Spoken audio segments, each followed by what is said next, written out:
नमस्कार,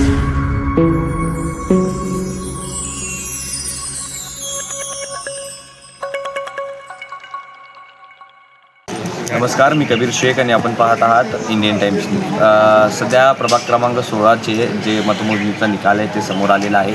प्रभाग क्रमांक 16मध्ये भाजपचे 2 उमेदवार आणि शिवसेना शिंदेगडचे 1 आणि काँग्रेसचा 1 असे चौघे उमेदवार विजय झालेले आहेत।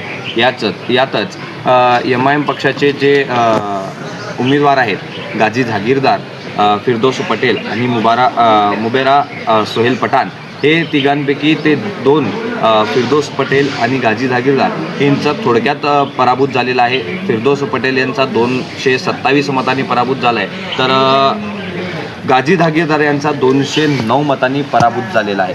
प्रभाग क्रमांक 16मध्ये MIM पक्षाकडे सर्वांचे लक्ष लागलेले होते, परंतु प्रभाग क्रमांक 16मध्ये MIM पक्षाचा एकही उमेदवार आला नसून भाजपचे 2, शिवसेना शिंदे गटाचा 1 आणि काँग्रेसचा 1 असे चौघे उमेदवार विजय झालेले आहेत। इंडियन टाइम्स न्यूजसाठी मी कबीर शेख, जय हिंद।